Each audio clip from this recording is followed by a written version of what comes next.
welcome to the Culture Cast. Oh, Jesus, I blew my microphone out doing that. Welcome, everybody! Hello! If you're not deaf already... Step into the ring, brother! Let me tell you something, Mean Gene. I have never seen no 6-foot lizard man wrestling out in the WWF before, brother. Actually, the way that line has to be done is less as Macho Man, but more as the former governor of Minnesota, Jesse Ventura. I was in pro wrestling for 40 years. I never saw no 6-foot lizard man walking around. Why won't they let me see the 9/11 wreckage? What are they hiding? What are the lizards hiding? A bunch of Slim Jims. Yes, true. Oh, boy. But yeah, hello, everyone, and welcome to the Culture Cast. I'm Chris Stashio, and I'm joined by my good friend. She's here once again, and not a Patreon exclusive artist, friend, lover of all animals, Maggie the Odd. Except for ants. You don't like ants? What did ants ever do to you? You live in Ohio. They don't even have fire ants there. Yeah, well, no, not fire ants. No, just sugar ants. They're always in my bathroom. I hate it. Why are sugar ants in your... What do you keep in your bathroom? I did nothing much. Cereal, of course. What else? You don't have bathroom snacks? Jeez. No, well... Yeah? I mean, you could eat some of the products that are in the bathroom. I don't know how good they would taste. No, definitely not. Body wash that tastes like mint or smells like mint doesn't taste like it, is what you're saying? No, that's toothpaste, Chris.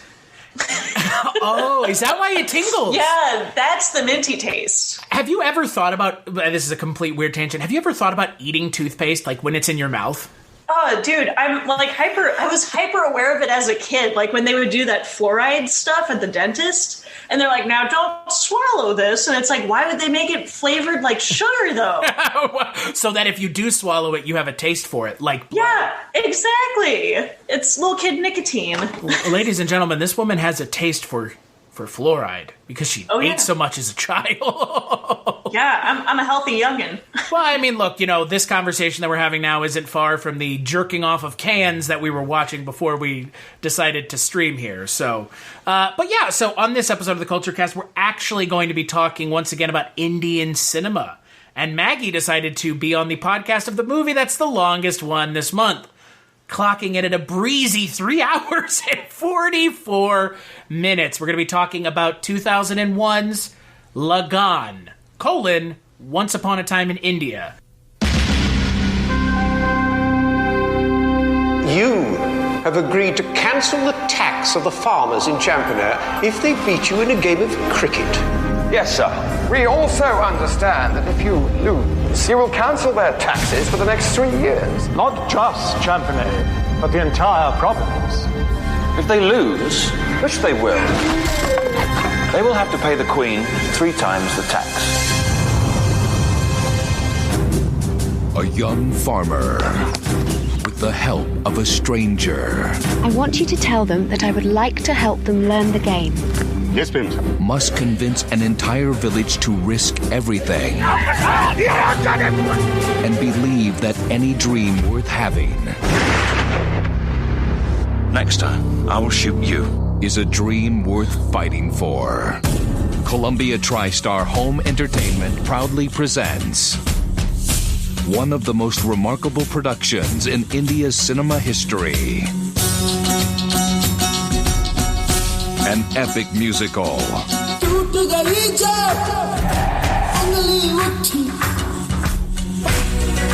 filled with spectacular dance performances and visuals that will make your spirit soar.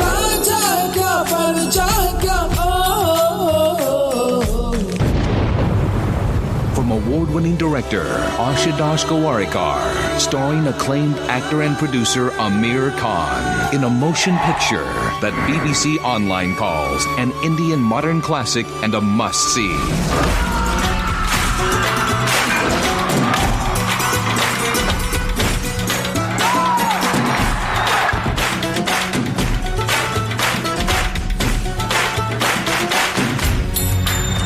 Lagaan.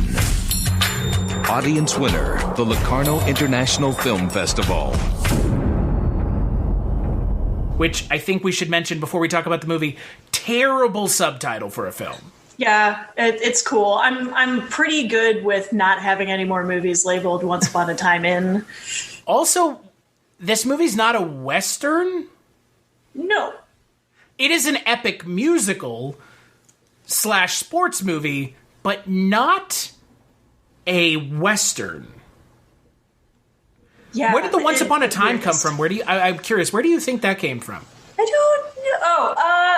I don't know. They tried to play it off as something whimsical at like the ass end when they blurred the frame and they're like, and you remember that guy that spearheaded this? Well, nobody else does. boy, that's the real pin to put in your movie at the end. Holy wow, shit. That's what we're closing on. Spoiler alert, guys. Yeah. Sorry. But so let's talk a little bit about Lagaan. It came out in 2001. It is directed by Ashutosh Gowarikar. It stars Aamir Khan, who I had never seen in a movie, but guess what, Maggie? He's as big as Amitabh and SRK, and I guess, SRK, who we saw in DDLJ last year. Yeah. So he's as big as they are. I guess maybe bigger. I don't know.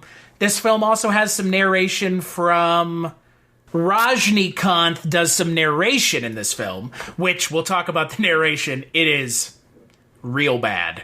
But the movie is about Aamir Khan playing Bhuvan, who is I guess he's a farmer in India, Victorian India, which is the big part of this movie that we're going to have to talk about and kind of address. And the Victorian douchebag British, which they were, colonialist, imperialist, scumbag British, were taxing the Indians of their wheat. This is very similar to Bug's Life. And Bhuvan Bhuvan gets himself into trouble by essentially asserting his existence, I would say, almost in a way. And the main villain of the film, played by Paul Blackthorne, says, "Look, you know what? You don't want any more taxes? Well, then beat us in a game of cricket." Or Gilly Donda, I believe, is what it's called in the... They were talking major smack since it's a kid's game. Exactly. Which is hilarious, because mood. Yeah, exactly. It is a children's game, sir, that you are playing. I mean, awesome on sports, but yeah, it do be true, though. Yeah, I mean... Look, I was having this conversation yesterday of all times, which is kind of weird. Yes, baseball, football are children's games. That doesn't mean you can't make money doing it. Oh, hell no. You can make a frick ton of money. Make a lot of money doing it. But at the end of the day, it's still a children's game. Yes. Yeah. It just gets very complicated because then adults play it. Exactly. Which is part of the charm of this, high-stakes novelty wager. Yeah. Which we seem to always be paired up for since our last novelty wager was Mr. Go. It's true. With gorillas. Well, then there was a wager in Redline, too. Bingo! See? Yeah. So it's all about, with Chris and Maggie, it's all about the wagers. Yes, the wagers and sports films. So. Exactly. But so this whole film's the whole setup of the movie is Aamir Khan says, I don't want to be taxed anymore. He gets the entire rest of his village and the kind of area in trouble because he agrees to a game of cricket, a high-stakes game of cricket, that if they lose it, they will have to pay 3 years' worth of tax in 1 year. And if they win, they don't have to pay taxes for 3 years. And that's the entire movie. And it's kind of a sports musical, I guess. Meanwhile, they're going through a hell of a drought since it hasn't rained. Magical drought. Oh, yes, missed it. It was very magical. We're going to sing a song, and there goes the rain clouds. Oh, man. Almost hesitate to call it a musical. It's almost poorly timed. I almost forget halfway through that there's music in it until it starts happening. Well, so you bring that up, and that's funny because I agree with you 100%. Of all the Indian cinema that I have seen, it is the least musically compelling. There are good songs. The music is done by A.R. Rahman. I mean, Jesus Christ. A.R. Rahman, Slumdog Millionaire, I would say the preeminent Indian composer. But, I mean, it's just okay. It's not, look, I think we were spoiled last year with DDLJ, because I still listen to that film soundtrack. Oh, it's a jam. Yeah, it's great. Yeah, they didn't quite have the choreography that would be flaunted in a lot of Bollywood films, as well as, I mean, there was maybe like one where I'm like, yeah, this works, and it was like their montage one. Yeah. And that was about it. The rest of them, I'm like, oh, they're singing now. Okay. You know what I think the other issue is, and this is more indicative of this movie than I think some of the other movies. This is ultimately a period piece, and because it is a period piece, it does lack modern day instruments, guitars, drums. I mean, there's still drum beats and stuff, but it's just not the same. Yeah. They're working within the period constraints. So I'm curious, though, all of this aside, Maggie, I know this was the first time you'd watched it, as it was the first time for me. What did you think of watching Lagaan? You know, it had a similar vibe that the short TV series have. Because it was so lengthy, but it had the weirdest pacing behind it. Like I said, the musical interludes, they would come and go, and it almost seemed like they weren't quite sure when to do that. But, I mean, I think it was painfully middle of the road. It wasn't like a slog to get through necessarily. It was like I marathoned The Stand. Similar feeling, where it's like, what the hell? But okay. Would I watch it again? Maybe. I'm actually surprised that you're a little less enthusiastic about this than I am, because I really liked it. Yeah? See, I liked the characters. I just almost wish that they pushed it a little bit further. It kind of had weird, like, Western cinematography vibes behind it because they were going for the period piece. Right. I did get extra pumped at the very end once they actually are playing the cricket game. I am like... That's the last hour of the movie. Yeah, like an hour and a half, you're going through the 3 days worth of cricketing that I know nothing about, but I did get pumped during that. I was rooting for the characters. You mean you didn't look up how to play cricket? I did. It's insanely complicated. Yes, it is, which is hilarious that they gave them 3 months to learn it. That's my favorite part about these high-stakes novelty tropes in movies, where it's like, you have to learn this complicated game in a weirdly short amount of time. Yeah, at least it's not 3 days. Pros. yeah, exactly. Yeah. What I liked about this movie, I think, is the same thing that you liked, which is...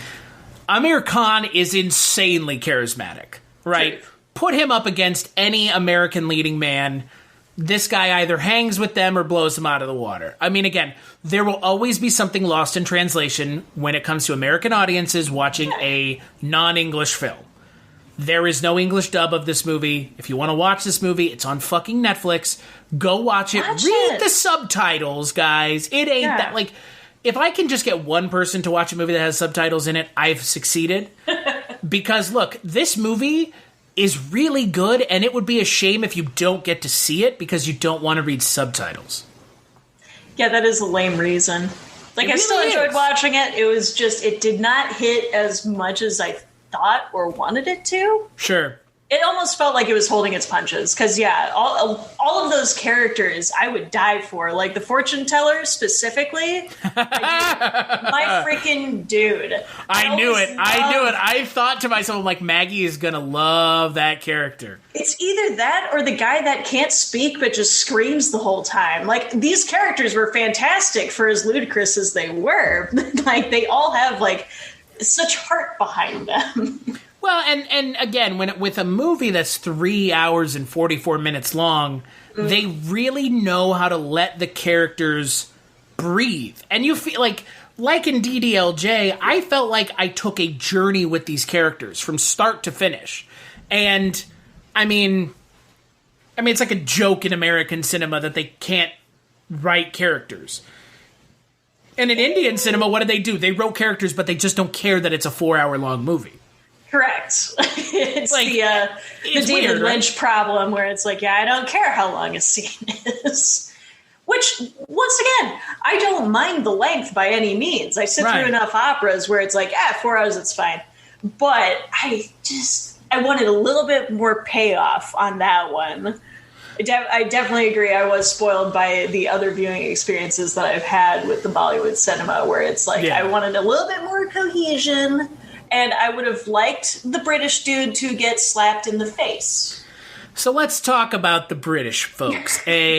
So the whole idea of this movie is the Indian folks, Aamir Khan, all these other characters in this village, having to contend with imperialism through the British lens. And if you don't know that the Indian subcontinent was invaded by the British and colonialized, because that's what the British were doing, that's what happened. And I couldn't figure out how, quote-unquote, realistic what was going on in this movie was, but I would assume it's probably something close to this. I don't know. I didn't understand why they would be taxing them the grain. I guess because they didn't want to grow it themselves. Either that or there wouldn't be enough income in the area because it's nothing but farmers. Right. So it's almost like picking easy targets to control. So they're out in the middle of nowhere in Farmville.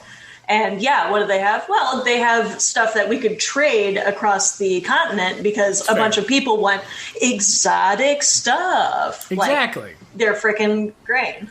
Exactly. And so you have a English female character who is the sister of the main villain, who, of course, shows up and she falls in love with Aamir Khan, and she teaches the kind of the goof troop of characters how to play cricket. Less play cricket, but more learn what their sport has become, right? Because what they're playing is gilli danda, which is like a stickball, right? It's essentially our equivalent of stickball to baseball. That's what this is to cricket. Correct. So just kind of giving them the equipment to compete. Right. Because otherwise they'd be going in blind. And since this is such a severe wager, because Commander Asshat decided that it would really screw them over. But also, if they win, it wasn't just their farm that would be affected. It would be the entire surrounding area wouldn't pay taxes. The province. Yeah, so there was a lot at stake, and our lead kind of was like, "Nah, we got this, we're good." And it's actually, there's a lot more to it. There's a lot more to it. There's widgets and running back and forth, and a strip, and rules, lots of rules apparently, and tiny hats. But I will tell you that the addition of the female British character is not necessary. No, they needed a confidant, but I also know that those movies, they do like having romance complications in their storyline. It's a nice little add-on. Where it's an action movie, but a little romance. This is a sports movie with a little romance. But is the romance, the fucking strange thing about the romance in this movie is Aamir Khan's character does not speak English at all. Mm-mm. It's established quickly into the runtime of the film. He doesn't speak a lick of English. And so Rachel Shelley's character does speak English, and then she magically learns Hindi overnight. Yeah, I can tell you as someone cricket overnight. Yeah, I can tell you as someone who's been trying to learn Hindi for the last year, it is not an easy language by any means to learn. And the fact that she's Ram is a great teacher. What was he teaching? How was he teaching? Seriously, he is the Rosetta Stone. Yeah, he must. I have Rosetta Stone too, and I didn't learn over fucking night. But what's strange to me is clearly they needed someone to teach them how to play cricket, right? Yep. But the easier option would have been just to have someone from the British area who was Indian who defected to be with them because of his treatment. Yeah. But they have that character in the movie already. They actually have two that qualify. Yeah, it's true. Her little butler guy. Yeah, Ram, thank you. And then the guy that breezed in from the other side of the Providence to help them because of his personal vendetta against the British. That's true. Well, there's another guy. There's the guy who was putting the the horseshoes on the horses. Oh yeah, that's okay, 3. Yes. That's even they had 3. Plenty of options. Holy shit! You know what? I didn't even think about that, Maggie. The character who was in the British Army. Yeah. What the fuck? Yeah. Yeah, he's my second favorite because he was great.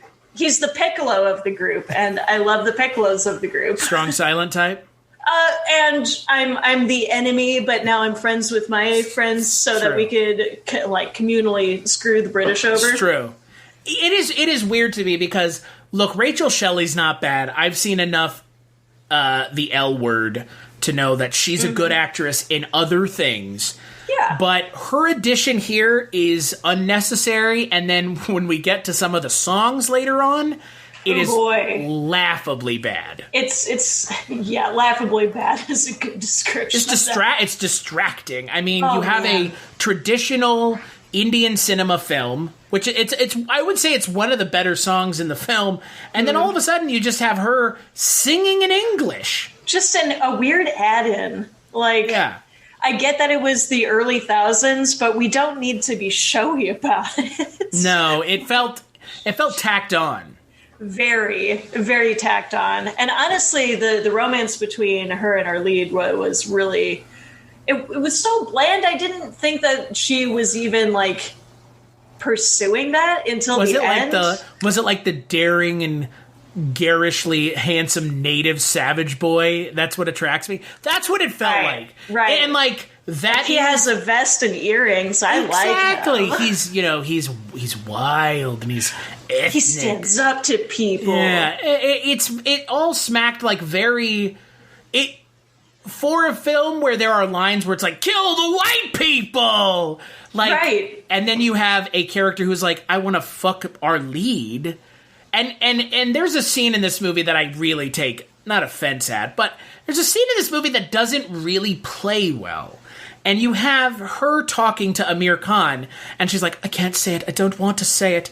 I'm in love with you. And he looks at her, he's like, cool. I don't understand what you're saying.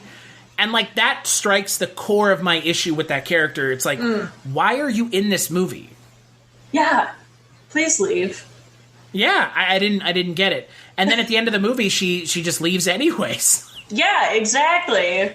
And apparently was very down and out about not getting the man of her dreams that she can't understand. So much so that she never married and was his unrequited love until the day that she died. She was there for a month. Right. And look, they try to frame it in a way where they talk about a third of the way into the film's 4-hour runtime, where they're at the temple and they're talking about these two characters who fell in love with each other, but then they could never actually be together, but they were always in love regardless. Yeah. And you have Aamir Khan and Gracie Singh and Rachel Shelley all together in that scene, so you know what they're going for. It's very overt. It's not subtle at all. And then they reference it at the end of the movie, and I just thought to myself, I was like, this isn't earned. We knew where this was going. Right. You told us where you were going with this very early on. Yeah. There was a song about it. It was so obvious. There was a song about it. Exactly. There were a couple songs about it if you paid attention. Yeah, it's weird. And look, it has nothing to do with the involvement of white actors in the movie. The actor who plays the villain, Captain Andrew, played by Paul Blackthorne, he's great. Mm-hmm. Perfect, sniveling, stiff upper lip, stodgy British dickhead. Perfect. Yeah, you want to punch him the whole entire time. Every time he purses his lips and looks at the camera. Yeah, he's great. He's great. And he's been in a bunch of other stuff. I completely, since I ignored the fact that there's a Dresden File TV show, he actually plays Harry Dresden. And he is good. It's just not the way that I picture it, so I don't acknowledge it. So was also in Arrow, right? Yeah, he was. I've never seen the Dresden Files, so... No, I read the books. I'm a nerd.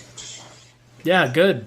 I hope so. You're here, aren't you? You fucking better be. You better be if you're Get my out, friend. Squares. If you're not a nerd, what are you doing here talking about a 4-hour-long Indian movie about cricket? Yeah, I was just being polite when you were showing me cans only. Now I'm here for this, huh? Well, I guess we're not talking about this movie. I'm just like Elizabeth in the movie. I'm too terribly British and polite to take my leave and exit an entire movie. I wonder why they thought it was necessary to have a secondary love interest for the main character. I really wonder what the need for it was, because nothing comes of it.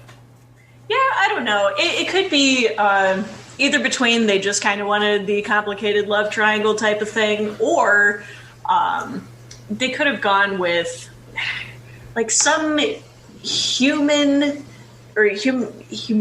Whoa, geez, I can't word today. But to kind of humanize the British, so that it's not like they're not all bastards. See, this one person is good. But I don't know. It was so tropey that it was hard for me to look past it and rationalize it. But whatever reason for the trope, it was probably, just a really bad one. Well, that's the thing. I mean, it actively works against how good this movie is. It actively makes me not want to watch the movie in its entirety again. Yeah. Because, she kind of gets sidelined towards the end of the movie. She stops having as big of a part in the film once we get to the cricket game proper. She essentially is just part of the audience, making... She steps in once for, one of the calls that they didn't have rules for yet. Right. She stuck her neck out then as if, 1890s gentlemen would listen to her anyway, but... Don't use your logic on this podcast. Hey, man, I'm just saying. They'll be like, excuse me, woman, would you mind getting off this cricket pitch now? Do you know of crickets? You're just a woman. You should be barefoot in the kitchen making me food. But I mean, it's look, when you have a character like this in the movie that you give so much time to in the first half, I mean, they really give her a lot of time. She interacts with a lot of characters, and then she just fucking disappears. Yeah. Just, we're done with that now. We're focusing on this now. And then they tack on the ending. They're like, I have to go now. My planet needs me. She's like, Poochie. Yeah. She poochies away at the end. It is the equivalent of Poochie in The Simpsons. She just disappears, and they have narration saying, yeah, well, she never got married. Yep. That's it. Go home. And the main character was forgotten. I still love that was, I had to rewind, because it's like, they left on that. They sure did. Yeah, they did. Even as, historic of this victory, his name was lost to history. How is it lost? It's this is supposed to be taking place a little over 100 years ago. 1893. And that history got lost? You're telling me the British wouldn't have had any information regarding why the fuck they got kicked out of that little part of India? Right. Champaner? They wouldn't have had any information that they lost it because some dickhead said, I want to play cricket against the locals. Yeah, and the British Army was like, the fuck you do that for? And maybe they lost it on purpose because they lost the cricket game. Hey! But that's us doing the work for them. Yeah, that is totally us doing the work for them. It is. It really is. We'll leave it on the blur frame that they left it at. So let's talk about the narration. So the narration is done by Rajnikant, who's a very well-known Indian actor. You can see him in things like Entheron. But he does the narration. It's either him or Amitabh does the narration. I think it might be Amitabh, actually. Either person doing it is not important, because the narration in this movie is really bad. What they've done is they've narrated over the dialogue in the scene. So you have imagine, Maggie and I are talking, and then all of a sudden you hear a voice that's like, and Chris and Maggie were talking about a movie. It's like, why don't you let us hear what they're saying? Yeah. Well, and I think the thing that really got me, and I don't know, it was almost charming in such a bizarre way, because, Yeah, they do talk over the English-speaking action that's going on. It's almost exclusively the English-speaking action, by the way. No, it is. It is because whatever, they're speaking English. But it won't kick in until several minutes after the scene has started. So it not only talks over, but it backtracks. It's like if you bring your grandparent to a movie that you just recently sat down to watch with them, and they're like, okay, so this is what happened, as you're trying to just jump in. Yeah. It's very strange. I've never seen a movie do this before. Have you? No, that's part of the reason why I'm like, this is fantastic. And the thing that you mentioned, I think, is the more important part. It's the fact that it doesn't, it's not like, it's a while into the scene. You have the characters actually talking and engaging with one another, and then all of a sudden it drops the level down, and then you hear the narration, and the narration is literally just saying what they just said. Right, very storybook-like, too. I guess the question I have is, if you were to watch this film without English or Hindu to English dubbing, subtitles, I guess, would that scene have subtitles for what they're saying in English, or would it just have what the narrators? Right. Yeah. And that's what I was wondering, and that's why the pacing really threw me off on the cuts that the narration has. Because I totally understand, like, if they're just speaking English, it's like, all right, whatever, we'll catch up to speed, because you can see what's happening. But, like, you could just jump right in on that one if you wanted to. And it doesn't quicken the scene. The scene still plays out. No, it makes it longer, in fact, because they'll cut to the next scene and the narrations still go. Yeah, it's bizarre. I've never seen a movie do this before. I hope to God never see it again, because it's such a strange choice. I don't think it hurts the movie, but it's such a strange, specific choice that because you've made it and you're sticking with it, right? I just don't like it. Because it didn't need narration to begin with. I know they wanted to feature the voice acting, obviously, because that part was nice. But if they could give them something more than the kindergartner retell of the scene, right, that would be far superior and worthy of the narration to begin with. Or they could just say that the main character got forgotten. Yes, just blur the frame. And we'll just roll credits after. It's look when you have something like narration in a movie, I know it's very polarizing. You have people that don't like narrators in movies. Movies have been recut and redone because people don't like the narration, i.e. Blade Runner. But that's not what's going on here. What's going on here is picking and choosing certain places in the film that you don't think the audience this film is intended for give a shit about what the actors are saying. Yes. And I'm not going to say it's racist or any of that shit, because it's not. It's just very odd. Yeah. Yeah, especially when, I remember one of the weird colloquialisms that Andrew said to her when he was like, "You're helping them," and it was like, "My foot, you aren't." And it's like, I could see where that would not translate. But they wrote the dialogue. I know. They wrote the English dialogue. Yeah. It's not like they were like, all right, ad-lib this. But how do Westerners talk? What do they say? Right, especially in 1890. Right, especially in a film that... the weirder thing is this film came out in 2001.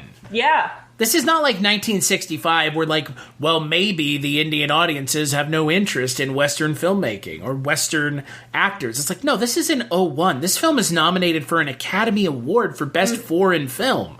Dang. Yeah, and it didn't win, but it was nominated. I mean, it probably didn't win because of the narration. There's quite a few odd choices thrown in here. Yeah, well, yeah. I will say, though, that of the odd choices, this is the narration to me is the absolute standout. Yeah, I suppose so. And I think that's part of why it's reminding me of these made-for-TV movies that would span out a couple days. Because I think digesting it in chunks instead of gunning it in 2 days, it would make a difference in my to case. me. Yeah, right. You got the solid marathon. Yeah. But, I mean, splitting it up, I could kind of see how these segments would function almost a little bit better for me personally, just as like my intake palette, because of all these odd things, because they kind of show up intermittently, like after a commercial break, and then there's this like, hey, so these British people are doing this. You would have known this, but I'm talking over them. Anyway, so here's how the guys are doing. Actually, now that you put it like that, it makes more. It would have made more sense like that, right?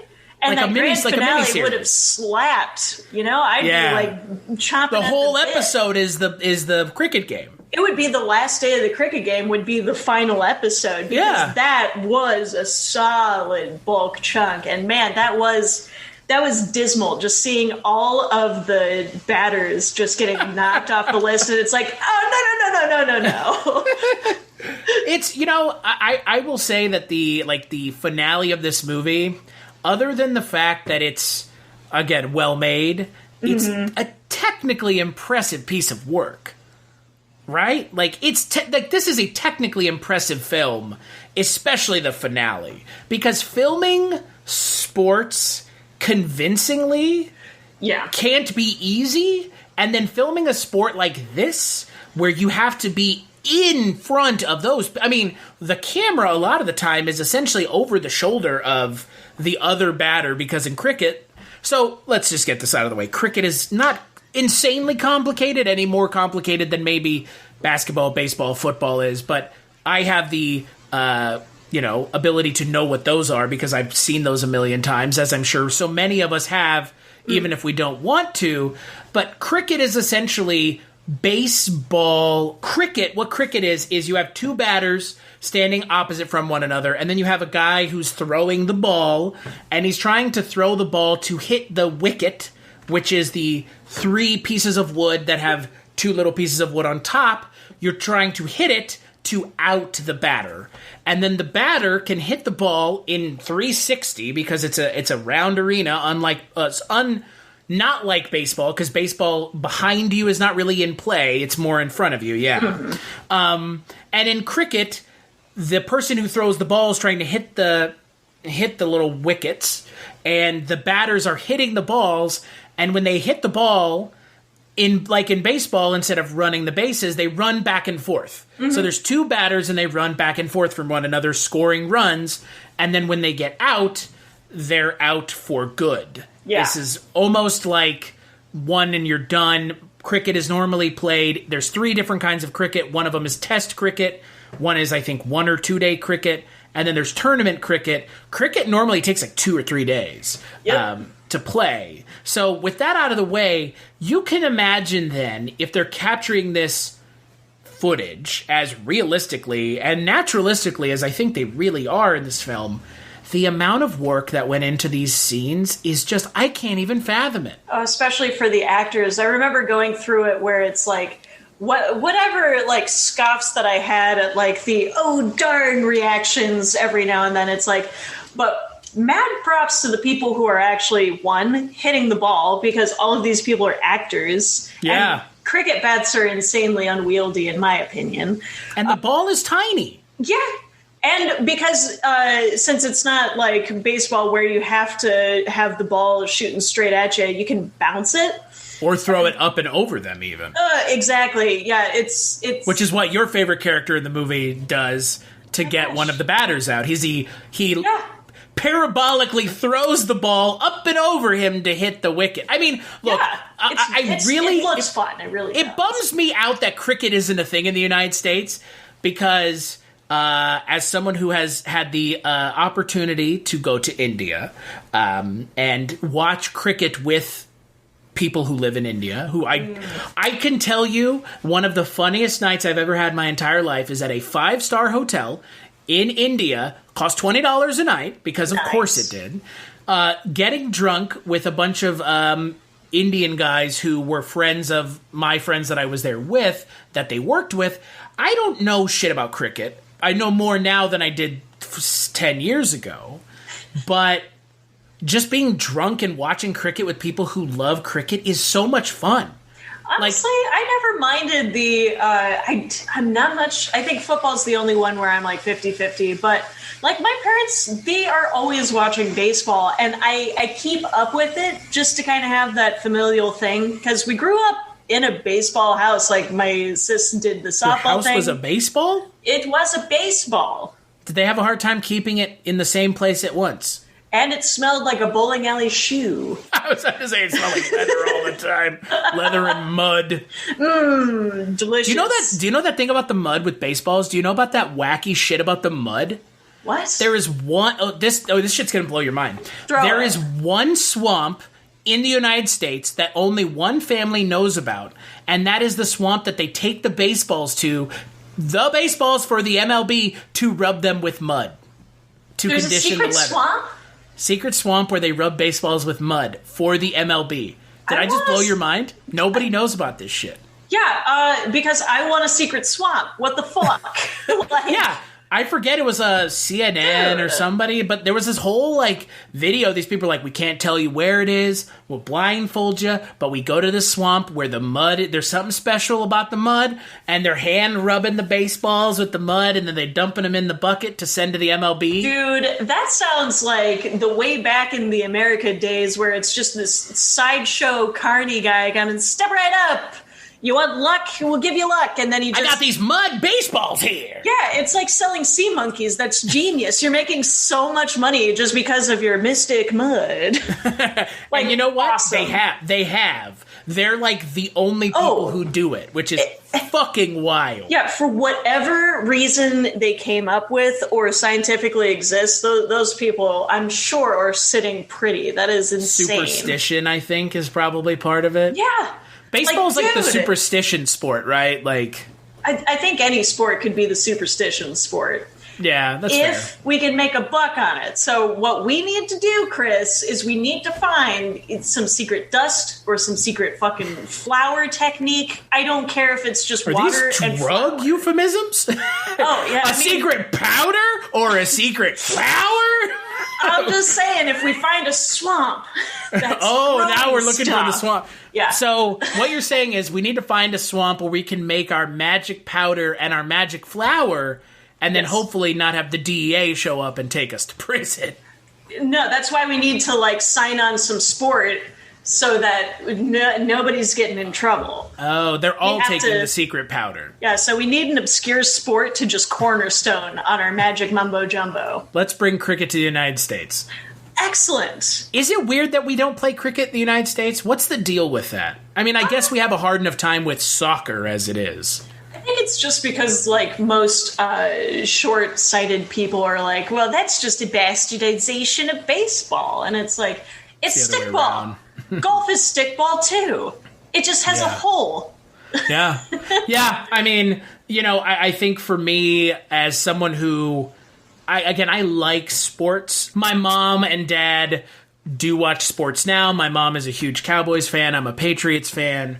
Don't really watch football a whole lot because the team that I root for, I can't get it on TV here. But if there's like a baseball game on for the Blue Jays, which also never happens here because of where we live, I'll watch baseball. I like baseball the most of all the sports. I never minded watching it. Like I said, I hated it as a kid, but it is nice. I have a lot of good childhood memories associated with like baseball, and it's like sitting around a campfire, and my mom would have the radio because she had like the hots for Omar Vazquez on our baseball team. Hint, wink. But just, I remember... we would just be having like a normal conversation. It was super chill. And then out of nowhere, my mom just being like, son of a bitch. And it's like, oh, I guess we're not doing so good. But it's fun. Yeah. And the thing for me about that. And the thing for me about baseball is it is a more relaxed experience. Yes. It seems way less diesel than football is. And it's a little less complicated. So, I don't know. I follow it a lot easier. I also enjoy tennis. Hell yeah, tennis. And I got into that because of a stupid manga. So... there you go. What about giant gorillas playing baseball? Always. In fact, yeah, if we can get the cornerstone on that. Mr. Lagaan, what if it was a giant gorilla playing cricket? Yeah, I was hoping that was instead of the guy that blew in from the other province. I was hoping it was Mr. Go shows up. Just like a giant gorilla with a cricket bat shows up. Yes. It's funny to me when we talk about sports in this country. We do have a sport culture in this country, right? I mean, this country is almost lives and breathes this nonsense of like, if you're not first, you're last. You know, this whole idea like, oh, we're making everybody wussies because everybody gets a participation trophy, blah, blah, blah. All that macho toxic shit that needs to stop because, look, just because you lose doesn't mean you didn't win. Right. Losing is part of this, right? I mean, I frankly expected them to lose in this movie. I really did. I really Toward the did. end, it could have gone either way. It really could have. They kind of dodgeballed themselves out of the ending. It felt like when the ending happened and there was like that fake out, I was like, this is just like dodgeball. Like it actually is just like dodgeball. Kinda. He steps over the line. I'm pretty sure in dodgeball, doesn't he step over the line as well? Yeah, at one point during the movie, I believe so. But like, it had a fake out, and you know, it's just, to me, I think this movie could have worked as a losing film as well, because again, it's important to learn that, I think, in the long run. Yeah, but with those stakes, I'd be like, how the hell are they going to grow 3 times? Maybe. Have we thought about this, Maggie? Maybe they just uprise and kill all of them. Oh, yeah. I suppose that's a decent enough ending. I suppose they could do that, too. I would think that there would be a couple more hours tacked on if that was the grand finale. But I mean, and when you see how many spectators there were watching the cricket game, they could just bum rush and kill all the British. Why bother finishing the game? We can just... now that we've got them all here, let's storm the castle. Yes, exactly. How did you feel about them talking about the caste system in this film? I know us Westerners don't have a lot of experience with it. If you don't know what the caste system is, not you, Maggie, because I know you know what it is. Oh, thank you. You're welcome. The caste system, for those of you that don't know, in India there used to be. It still kind of exists. There used to be this idea of like divisions in society of who you were, and there was a level called the untouchables, who were people that literally you would not touch them because they were seen as the least desirable part of society, as in street beggars, urchins, homeless, disabled, mentally infirm, stuff. I mean, there didn't seem to be a rhyme or reason, I guess. There always seems to be some physical or mental malady that is, I guess, visible or known about, because the character in this film is disabled.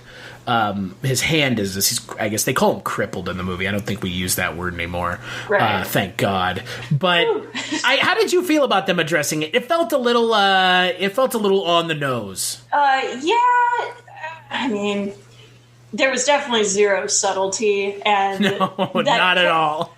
The character that was deemed untouchable was almost like shoehorned in for that. Where was he the rest of the movie? Pretty much. Exactly. It's like, oh, okay, I hated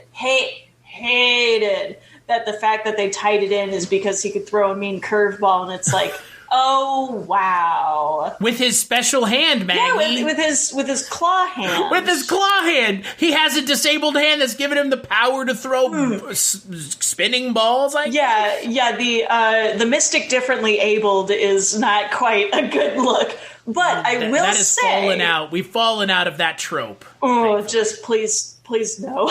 But I will say, his role toward the end of the movie during that epic last episode, final half, I actually enjoyed, because that was when it was down to the last couple runs that they needed to achieve in like the last 5 rounds that they played through, and it was at the last one, and they had swapped their sides so that, you know, our dude could only coach him on, and it's like you actually need to hit this ball. There's a lot riding on it, and it's like that actually That wasn't bad. That really wasn't bad. I didn't mind how that resolved itself, but literally any other scene with that character is just so cringy. I hate it.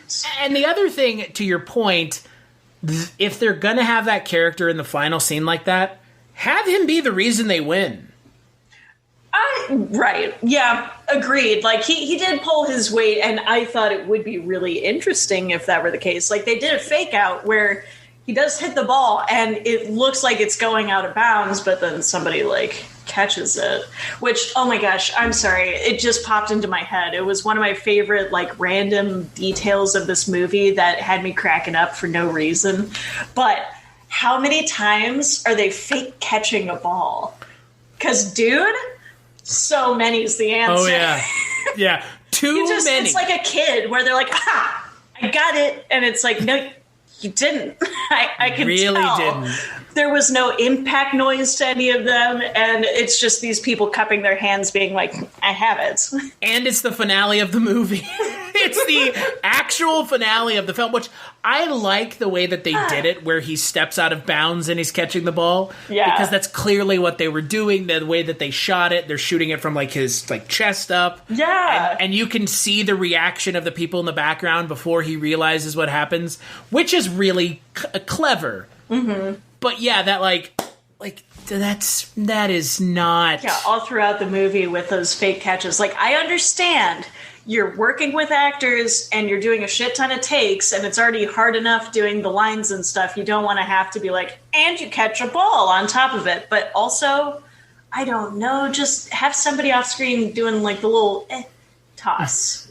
Well, that's what they were doing with a lot of the times they were hitting, because some of those balls were traveling very, very slowly. I know. It's so charming. They definitely really like... They found a good halfway point with really good action sequences and just really, like, kid-grade reaction shots of, like, the British going, like, you didn't get it! I didn't get it! Oh, darn! But you know what? It had its charm. I didn't think that it detracted from it so much, but I just wanted to point that out because that was, like, one of my favorite details was the fake catches left and right. I loved it so much. Is it impossible to make a sport with a small ball traveling fast look believable in a movie? It seems like it, doesn't it? Yeah, right? Like, baseballs don't travel at 30 miles an hour. They travel at like 90 miles an hour. Yeah, even cricket balls travel at 90 miles an hour. Mm-hmm. And in Mr. Go, it was all CG, so... Well, yeah. Well, that.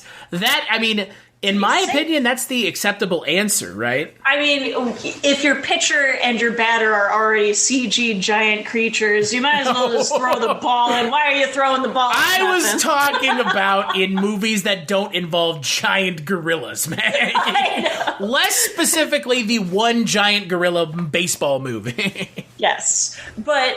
I mean, it is safer, it's easier to do takes, but man, I like the old knit and grit movies where they're like, you know what, fuck it, you're learning baseball. Yeah. You want to be in this movie? Let's do it in CGI later. Yeah, exactly. Just don't get hit. I don't know. It's a crutch. It's a crutch. It is a total crutch. The miming was definitely on par. I hope if I ever create a sports movie that I can just pantomime and make everybody pantomime literally all the action. CGI. We'll just CGI it all in. No, I'll hand animate it so it's even more out of place. What's weird to me is, like, I think about football movies and I think about basketball movies, and those have their own problems, but with a movie like a cricket film or a baseball film, I find it hard to believe that, like, you know, like, these balls are going like 10 miles an hour. They're like lobbing them off screen. It just always looks very fake. Yeah. Although I will say in this specific case, because I was thinking the same thing about halfway through on like their first day of competition, where it's like, I don't know how realistic this is that one, they learned it in 3 months. And then like all these pitches are rather slow, except for the frickin' homicidal maniac pitcher on the British side. But Mr. Beanball. Yeah, Mr. McMutton Chops himself.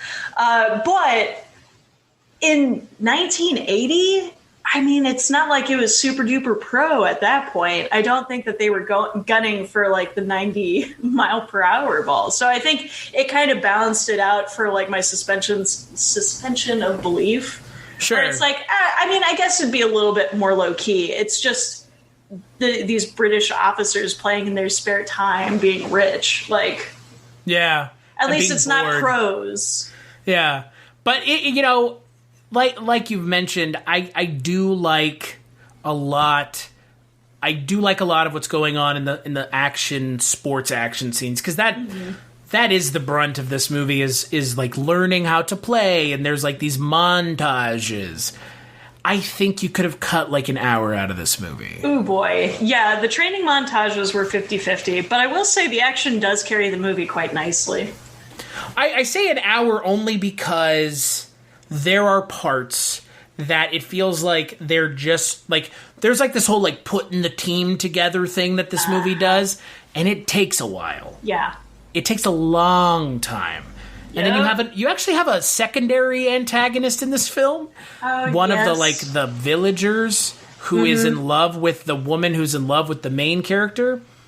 And he turns on them and then unturns on them like that. I mean, it's like immediate. Like, there's so much going on in this movie. Yeah, that's another temple scene too that I didn't understand why they filmed it there. Like, yeah, I get it, like sanctuary and shit, but it's like I was almost waiting for that to be thematic, and it just wasn't.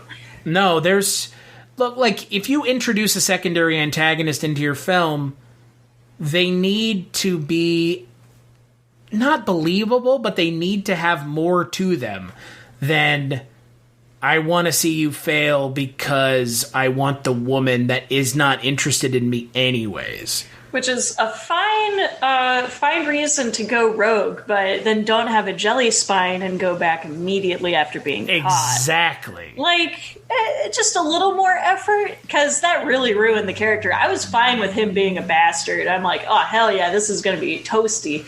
And nothing.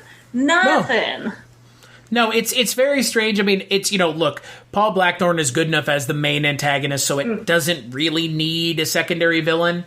But I say the movie could have lost an hour because if you take Rachel Shelley out and you take this secondary villain out, that's like 45 minutes of just like unnecessary stuff going on. Easily. I know that they wanted to go for like a film epic type of look to it. And you can tell that they're trying.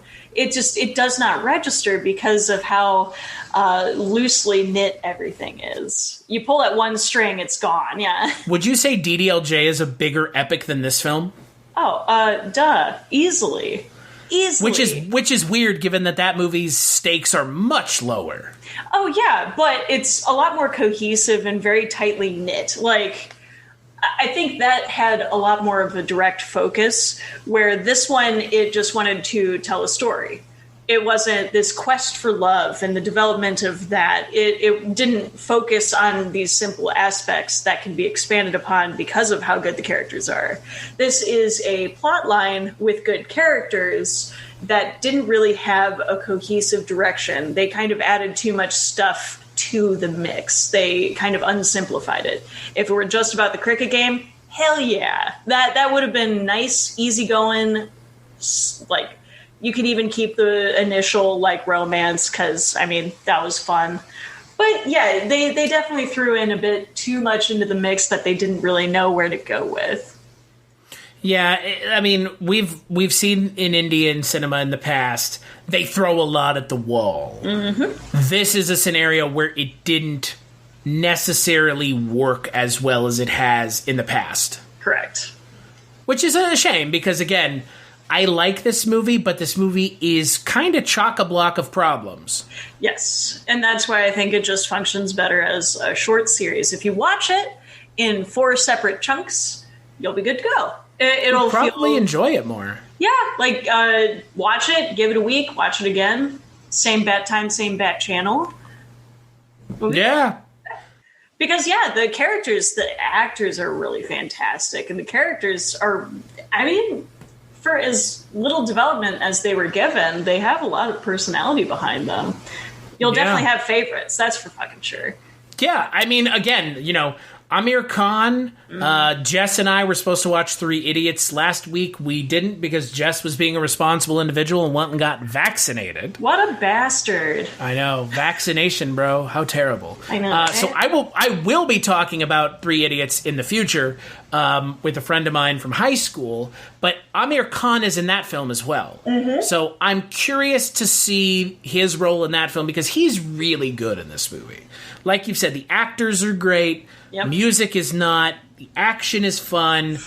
There's too much of a lot of stuff, but the stuff that's good is really good. The problem is the stuff that's not good kind of just takes away from everything.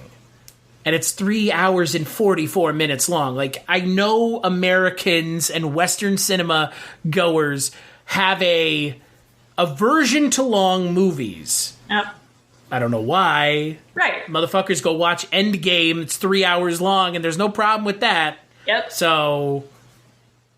Like, come on. Just have a sit. Give it a try. It's because it's a foreign film that I have to read. Oh, right. Because I mean, what else is it? What else is it? I don't know. It's on Netflix. Anyone could go watch it. I don't know. Yeah, get a cup of coffee. Get some snacks. Cup of coffees. Yeah, well, I mean, I say a cup because then it reduces, bathroom breaks. That's true. And then you can go to the bathroom and get a bathroom snack. Exactly. In your bathroom. Where the snacks are. Exactly. Because the ants are in there too. Yes. All of them. Seriously. So, no more ratings, because I think ratings are stupid. The only reason I had ratings for the longest time was because of the website. Website, not defunct, but I don't post there anymore because, well, I was the only one posting there for about a year, and I'm sick and tired of being the only one doing it. Makes sense. I have more important things to do. I want to go back to the way I used to have this, which is skip it or watch it. Which, watch it is not an affirmative of the quality of said film. No, but that it's worthy of some eyes and taking some time with it. Exactly. And that's more important to me. And skip it doesn't mean I didn't like it. It just means, you could skip it. Like, it's not the end of the world. Because as someone who makes content, as someone who is friends with people who make content like you, like Jess, like people who work in the industry, like Richard, I don't like this idea of putting, there's a 5-star anything. I hate that. In my mind, what's more important is, like, this movie could be not great, but it could still be an interesting failure to watch. So you should watch it. Well, and I'm a strong supporter of, like, the bizarre and unusual. Like I said. You and me both. Oh, yeah. It's my bread and butter. You can't get me to watch a classic film, but, man, I will sit and watch hot garbage all day, every day. Maggie is really into Faces of Death 1, 2, and 3. Blam. Oh. And the horror classic of all time, Ice Cream Man. Oh, wow. What about Ginger Dead Man? Oh, well, of course, Busey. If you haven't seen anything, it's a beautiful wonder. What about MD Pope? Have you seen that yet? Oh, no, not yet. Most Disturbing Person on Planet Earth? What? It's just a compilation of, like, snuff films and shit. Oh, Jesus, okay. Too far. We've gone too far, Chris. We've gone too far. I'm slightly squeamish. Don't all of us, aren't there some of us who, like, watch that shit on daily upload? Like, it's not just not me. I'm not saying that I partake, but I can't be the only one that's maybe. Look, it's the internet. Everything's on the internet. I'm not advocating for people going and looking up things that are illegal. Don't do that. Obviously, duh. But I mean, look, if you want to watch snuff films on the internet, Daily Upload exists for a reason. It truly does. And Daily Upload exists for that reason alone, almost. Yeah, truth. Well, junior high me and high school me would definitely, like, I'd be lying if I said I never saw Goatsy a couple of times in my life and cake farts. So, what about 2 Girls, 1 Cup? Oh yeah. What about Mr. Hands? Oh, not Mr. Hands, but the fucking jar one. Oh, yeah, the clown song. No, I was thinking the guy that picks it up with his butt and it crunches in there. Yeah, but there used to be a website called clownsong.com where someone had set that video as a flash video. No. And they had put the burp, and like he's like lowering himself onto the glass jar, Yep. and it's like man. yeah, clown song. We're like, I mean, the old classic. I mean, it came up last night. I was playing Jackbox with some friends. Lemon Party, that's still a thing. Yep. Oh, It was man. such a thing. They referenced it in 30 Rock. My God, they referenced Right. Lemon Party on a national television show. For fuck's sake, such a bizarre nostalgia that everybody now is partaking in, where it's like, oh yeah, you remember that heinous thing? shock websites, Oh, yeah, that we just watched for fun when we were dopey ass kids. Love like it. Kids in a Sandbox. You remember that one? Yes. Jeez. You're welcome. Kids in a Sandbox was one of those ones where I saw it. I was like, this is awful. Right. And Yeah. yet I can't look away. No, because I would like to know what it looks like if someone tries to do this to me. Run! Yeah, sadly now I'm like way too squeamish for my own good. Like I pass out during movies now. That was not a thing. What are you watching that's making you pass out? I don't know. It was MD during, Pope? Right. Salo 2.0. Yeah. No, it's just like during film festivals. Now I just get triggered because of like my brain and shit. And like even getting shots, I have to turn my brain off because it will shut my system down. I just overthink things. Did you have to do that when you got your vaccine? Thankfully I didn't pass out then, but I definitely was sweating through my shirt both times. Wow. Just being like, eh. Maggie is It's still dumb 'cause I have Maggie's still a 5-year-old at heart. Yeah, definitely. For needles and hospital shit, yeah, you bet Yeah. your ass. Yeah. Hey, you know what? I last week I went and had dental work done, and they gave me a shot at the top of my mouth and a shot at the bottom. And then she was fixing the fillings on the top. She did that perfectly fine. And then she was fixing the filling on the bottom. She had to give me 4 extra shots. Yep, I'm the same way, man. Rock and I got a and root roll. canal. It was like, oh good. Oh, no. Yeah, no, I have no, to no. tell them, seriously, you need to give me 2 shots. And if they don't listen, I get bitchy because it's like, no. I know specifically the feeling of a dentist drill on my teeth. Please fuck off and give me more shots. And my hands are right here, and if you do anything, I will pop you both. Right. I mean, like that. I was like, Also within reach of your tools. I will find one. the dentist. She was like, "Are you okay?" And I was like, "Do I look okay?" I'm gripping the fucking armrest here. Just like, do what you need to do and get done. If you're a dentist, don't take this the wrong way, but you guys have terrible bedside manner, and you need to figure that shit out.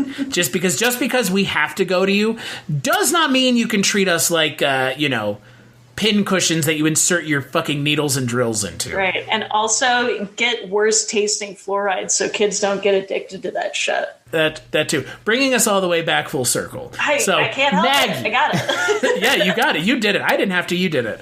Maggie, would you suggest to someone to watch it or skip it, and why? You know what? I'd say I'd probably go watch it. Honestly, for as much guff as I give this film, I think that it is worth it for the last half. I think that's freaking awesome. And once again, there's some really good actors. And considering this was made in 2001, I think it is a complimentary and almost like introductory movie for some people, for some Indian movies. It wouldn't be my top suggest, but if it was somebody that needed like that weird in between Western cinema and Indian cinema, I think this is a good middle ground. Because it's not full blown. They don't really push too much of the Indian culture and mannerisms that they have through cinema. It's kind of sprinkled within. Like you get a couple musical numbers, you get a lot of the cultural thing, but something about it felt so Western in its cinematography, in its cinema. That It does feel like a Western-made film. It's that weird battle that they have with those two approaches to filmmaking that it makes it unique. It doesn't quite push it forward, but I think it's a nice mid-ground for people that aren't familiar with it too much. Yeah, that is something we didn't mention, and it is something I'm sitting here thinking about. It does not feel like an Indian cinema film. Not 100%. Not in the way that DDLJ did. No, not in the way that so many other films that I've watched. And look, neither here nor there, frankly, in the way that I perceive a film to be Indian or not. But it did feel, like you've said, it feels very middle groundy, very introductory. So, not a bad thing, though. No, not at all. Because once again, you at least get the best parts of Indian cinema, which is all of those actors in one spot. And I think, like I said, the latter half of the movie, totally worth it. That was engaging as hell. And, to your point, I don't think it shows the better parts of Indian cinema in a way, like the musical numbers, right? The extravagant musical numbers. I mean, this film is lacking in that. And I know I was talking with a friend of mine, he's going to be on the podcast later this month, about Three Idiots. And he was like, oh, the music in the film is really good. I mean, the choreography is good, but like the songs are not memorable at all. We definitely got spoiled with, because DDLJ's music is really good. It's a jam, and the choreography was so well done. Yeah, it was such a lush background, and I know there's just not too much that you can do with 1890 farm village in India, right? But I mean, they did try. It's just there was maybe like 2 songs that I'm like, yeah, I'm down. I do like the reoccurring tax song where it's just one line. It's not tax evasion, but it's close enough. Lagaan. Yeah, but it's just they just didn't push it as far as they should have. No, they should have. And they should have kept British Elizabeth the fuck out of any of the numbers. That was just heinous. Yeah, I agree 100%. I would say, for me, it's a watch it, but go into it knowing that this is not necessarily the way Indian cinema always is. Mm-hmm. This is very Western, not in a bad way, right? But it's Western in a way that I wasn't expecting. But at the same time, now that I've seen it, it makes perfect sense in a way. Yeah. Because again, it is almost like a British/Indian made film. Mm-hmm. Because there are, in some of the other films, I mean, in DDLJ, there are no white actors. No. And they're in Europe. Right. For most of the film's first half. Bingo. They're in Europe. No white actors. No European actors. Nothing.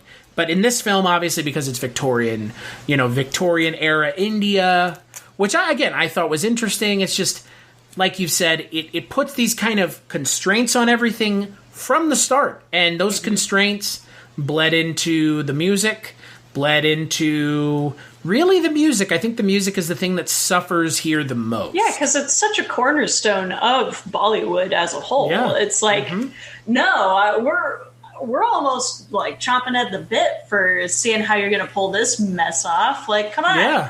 I was hoping for a giant cricket number, and I was so disappointed. With all of them riding on crickets? Or just even if they were holding cricket bats and did some choreography with the fucking widgets or some shit. I don't know. There was an opening, and they didn't do shit. Well, what they could have done is they could have taken it and done like they did in Robo, which I know you haven't seen, but in Robo, instead of setting some of the songs in the world, they just kind of go, yeah, there's a song taking place like essentially on a soundstage. And it's like a musical interlude. With the characters in kind of a setting that evokes what's going on in the movie or maybe what's going on in the song. Yeah, it's a nice little pocket universe going on there. I like that. Like in Robo, there's a song that they perform. They're not here at any point in the movie. They perform a song at Machu Picchu. That's awesome. And there's no reason to be in Machu Picchu. There's no reason to be performing a song at Machu Picchu. The film doesn't take place at Machu Picchu. Takes place in India. But they're performing a song at Machu Picchu. They could have done that here. Is it expensive? Sure. Does it maybe feel out of place? Sure. But does it fix the issue of a uncreative songbook for this film? It might have. Yeah. Well, and it's just the sheer pageantry that they go for. It's almost like this weird one-upmanship. Like, for a lot of U.S. movies, that'd be comparable to the action sequences. Yeah. Our cinema really prides themselves on doing like the next biggest, greatest, craziest mashup, choreography of like hits, punches, weapon use. It's just for music, and in order to make it like the next step, it's like, yeah, fuck it, we'll go to a cool place, or screw it, look how cool this place is. Exactly. Yeah. There's none of that here, and it's what I think the biggest takeaway for me from this film is how Western this movie really is. Yeah. It definitely feels like it hit a weird plateau. Yeah. And especially, again, for a film that's ostensibly about the uprising against the Westerners, it's very weird that this movie steers into it as hard as it does. Yeah. It's almost like they wanted to kind of make a hybrid in a way, but there weren't enough steps taken to really push that envelope. Mm-mm. It just kind of felt decently moderate. Yeah. Not bad, not necessarily outstanding. It's better than a lot of films that I've seen. Yeah, there were definitely worse ways of spending 3.5 hours. Yes. And I will say, for as long as the film is, it doesn't feel any longer than any other Indian cinema film I've seen. Yeah, true. It doesn't quite chug along as smoothly, but it didn't feel painful. No, not like some foreign language films I have seen that are just like, just make it end already, please. Yeah, I have definitely sat through 90-minute movies that felt like an eternity, I hated myself for wasting that time. I'm with you. So we're both on the same page. Both watch it. Yeah, absolutely. I'd say give it a go. May not be the best, but it's a worthy experience. And if it gets you into Indian cinema, all the better. Or cricket, for that matter. Or cricket, yeah, that too. So I think we could use as a culture more people interested in sports that aren't just baseball or football or hockey. Although I do like a hockey movie. Me too. What in this country does it go? Football, baseball, soccer, basketball, then soccer? Oh, football, that's baseball. A toughie because my region, baseball or basketball is probably like but that's because the football team fucking sucks. Also, because like 5 minutes from where you live is King James Way, so exactly. Yeah. LeBron, home of LeBron. Yeah, so Space Jam 2 happened right in my backyard. Is that true? No, I don't even have a yard. Where is Space Jam 2 set? In the Warner Brothers Cinemaverse? Probably in the Space Jam universe. I don't know. I have not read up on that because I essentially got what I needed out of the description of now it's LeBron. I'm like, okay. The Droogs from Clockwork Orange are in it. What? Yeah, you should look into it. Okay, all right, fair enough. Just look it up. The Droogs are going to be in Space Jam 2. Oh, no. Is Malcolm McDowell physically in that? I don't know, but Jim Carrey reprised his role as the Mask, supposedly. Okay. It sounds more exciting than it will probably be. Probably, but fuck it. I already sat through the first one. What do I have to lose? I think, unfortunately, Maggie, we've just signed ourselves up to talk about Space Jam 2. Another sports movie for us. What are we doing here? What have we done to ourselves? Chris, only if we watch Shaolin Soccer, because god damn it. But that's a good movie. I've seen that. It's a fucking great movie. I've seen it. It's good. Right, it's like Kung Fu Hustle. Well, yeah, because it's the same director. It's my boo. Yeah, that's why it's like Kung Fu Hustle. Hello, Stephen Chow. I will find another great sports movie. Does Shaolin Soccer have Sammo Hung in it? Or is that Kung Fu Hustle that has Sammo Hung in it? Oh, or is he in neither of them? Or I'm just thinking of another fat Asian actor? Well, okay, yeah, because it's different between Shaolin Soccer and Kung Fu Hustle, but, I thought Sammo Hung was in one of them. He might not be. I'll have to look that up. But they do carry usually the same gambit of actors through Stephen Chow's. I just like Sammo Hung because as a big dude, being able to watch a man who is bigger than me move faster than I can it's particularly impressive. Yeah, I like the ragtag crews going against the professionals. Exactly. It's always such a fun storyline, and if you throw in something ridiculous like kung fu or a giant gorilla or musical numbers. Giant gorilla. Count me in. Sammo Hung is in Kung Fu Hustle. Thank you. Yeah. Yes. Yeah. But, yeah, I think we're going to talk about Space Jam 2 whenever it comes out. I think it comes out soon. All right, well, fair enough. I'll sit through Christ, we hate our... It's on HBO Max, so... It's free, essentially. Yeah, I guess. I mean, Mortal Kombat was on there, and it wasn't half bad. Okay, and you know what? There's a lot of my favorite Korean actors in that, so it's like... What, in Space Jam 2? Yes, exactly. in Mortal Kombat. Kong versus Godzilla, where all your favorite Korean actors were found? Yeah, somehow. You know, it's weird. They just mix and match that. But yeah, I guess we'll talk about Space Jam 2, but that's not what we're talking about in the next episode. Let's take a break and we'll play a preview for that movie. It won't be in English, so don't attempt to figure out what they're saying. ये गली की बारात नहीं तेरी कोई औकात नहीं इस जंग में पंजा मेरा चेला तुझे बहुत कुछ सिखाना है मेरा रैप सुन के तेरी बंदी बोले ओ ये तो मेरा वाला गाना है ये टी-शर्ट है नल्ली इलाका ये मेरा गो बैक टू योर गली कुछ है क्या बोलने को इसका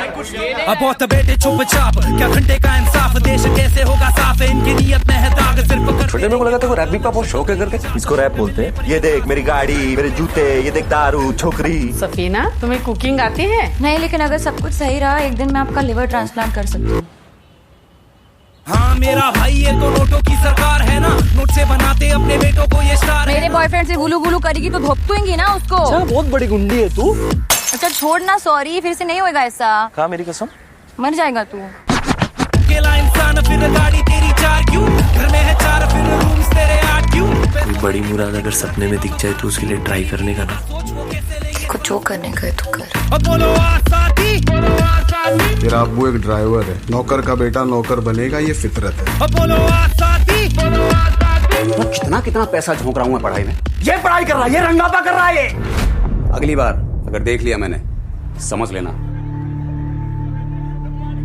अपना टाइम आएगा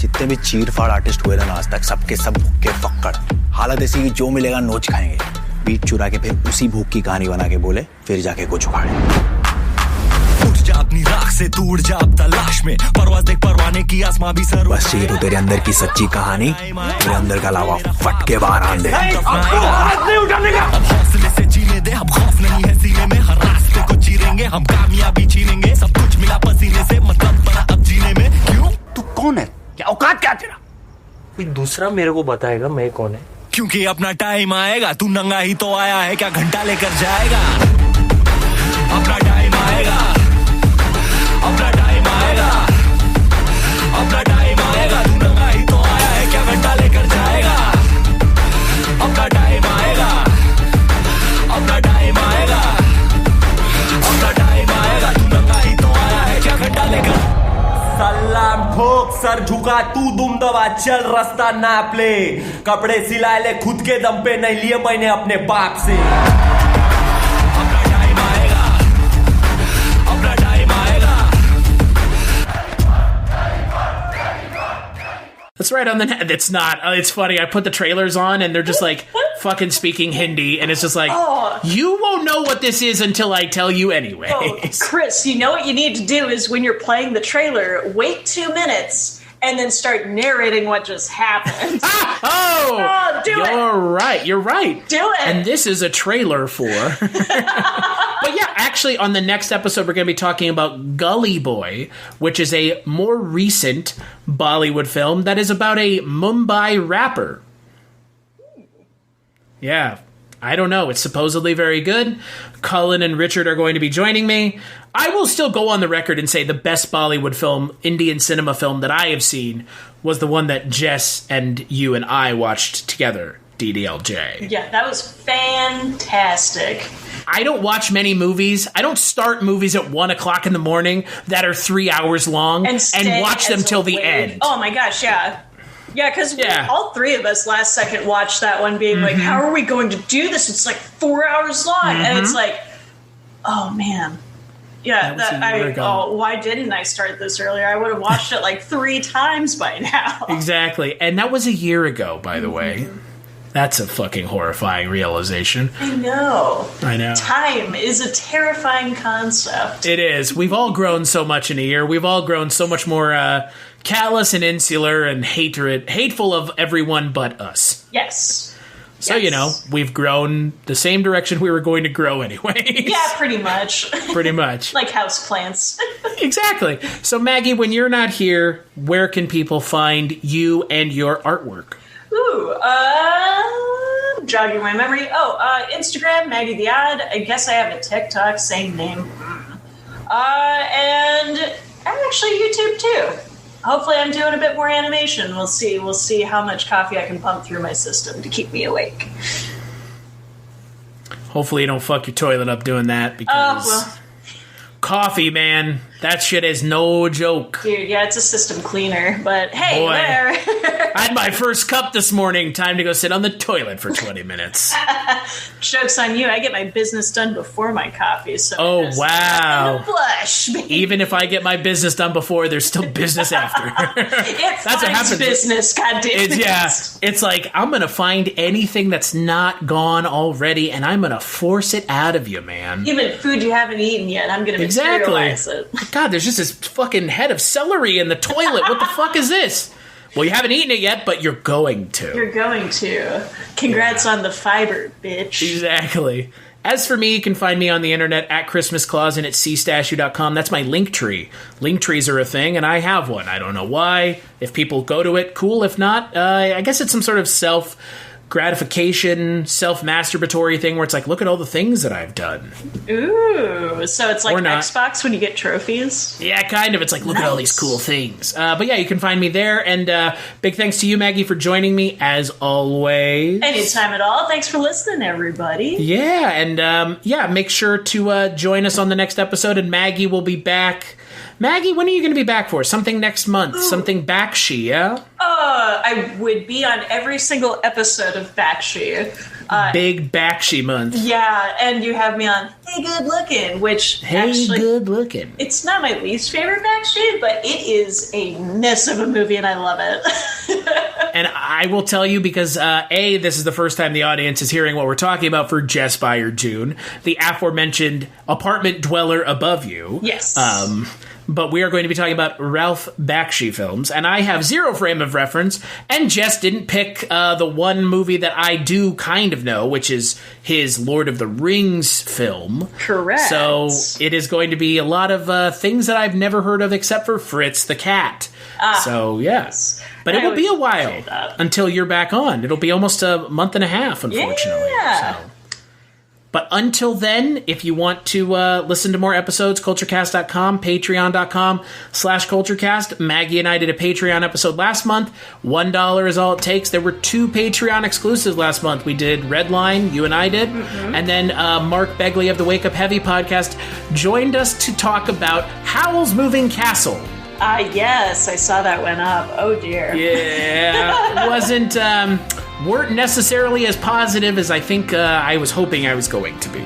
Wow. So, but $1 is all it takes to get access to that extra content. CultureCast on Twitter. And as always, catch you on the next episode.